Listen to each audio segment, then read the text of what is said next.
सभी सब्जेक्ट का हो, Sanskrit, computer, English, math, science, Hindi, जो भी जितने भी सिलेबस हैं इसके, उन सबको बहुत ही शानदार तरीके से, बहुत ही सरल तरीके से समझने का प्रयास किया जाएगा। तो यदि आप बीटीसी कर रहे हैं या करने वाले हैं, तो आप मेरे चैनल से जुड़ सकते हैं। आज हम लोग चर्चा करेंगे बीटीसी द्वितीय वर्ष के पाठ्यक्रमानुसार जो दिया हुआ है, उसके बारे में। और आज का जो हमारा टॉपिक होगा, वो गणित विषय को लेकर के होगा। पहले तो हमें ये समझना पड़ेगा कि जो थर्ड सेमेस्टर का गणित है, इसमें कौन-कौन से टॉपिक दिए हुए हैं, ठीक है? कौन-कौन से टॉपिक हैं जिसको हम लोगों को कवर करना है। तो थर्ड सेमेस्टर में यदि हम देखेंगे, तो आइए चलते हैं, इसके सिलेबस पे पहले चर्चा कर लेते हैं। उसके बाद से हम लोग चैप्टर वाइज़ डिटेल तरीके से पढ़ा जाएगा।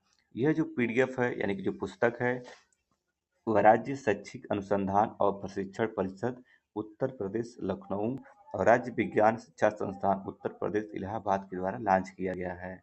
यदि आप इसके सिलेबस को देखेंगे अगर, तो विषय सूची को देखेंगे अगर, विषय सूची को, तो आप देखिए जो विषय सूची है इसका, इसके बारे में अगर देखेंगे, तो देखिए पहले दिया है विषय सूची। और मैं ये सोच रहा हूँ ना कि आप लोग इसको अपनी कॉपी पर नोट भी कर लीजिएगा।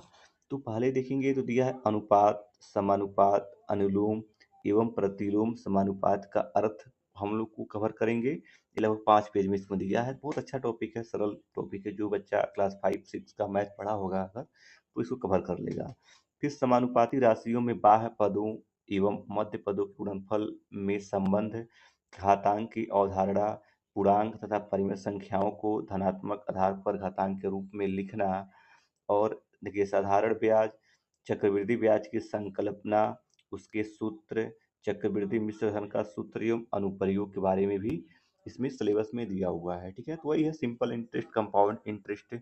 उसके बाद से देखेंगे अगर, तो इसमें जो 7 नंबर चैप्टर में दिया है, ये दिया है बैंकिंग के बारे में। आपको अच्छा जानकारी होना चाहिए कि बैंक की जानकारी हो, बैंक में खाता कैसे खोला जाता है, कितने खाते होते हैं, जैसे करंट होता है, सेविंग होता है, और भी बहुत सारे अकाउंट होते हैं। तो उसके बारे में आपको गहन अध्ययन करना पड़ेगा।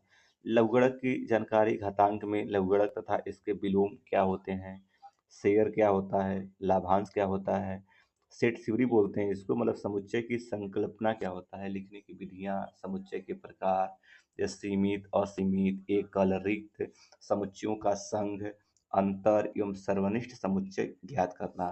तो कहने का मतलब एक चैप्टर आपको समुच्चय से संबंधित है, सेट थ्योरी से। फिर चर राशियों का गुणनखंड, दो वर्गों के अंतर के रूप में व्यंजकों का गुणनखंड, द्विघाती त्रिपदी व्यंजकों का गुणनखंड, ये भी पढ़ना पड़ेगा, जो बहुत अच्छा ये भी टॉपिक है।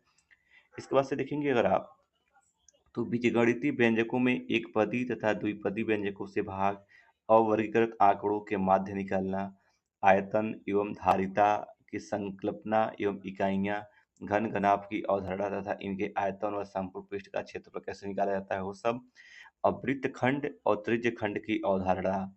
वृत्त का मतलब होता है एक गोला, ठीक है, और इसके खंड का मतलब हुआ ना, किसी एक खंड का अगर हम देखेंगे निकालना पड़े तो कैसे निकालेंगे। त्रिज्यखंड की अवधारणा ऐसा पढ़ना है। वृत्तखंड का कोण पढ़ेंगे हम लोग, एंगल के बारे में।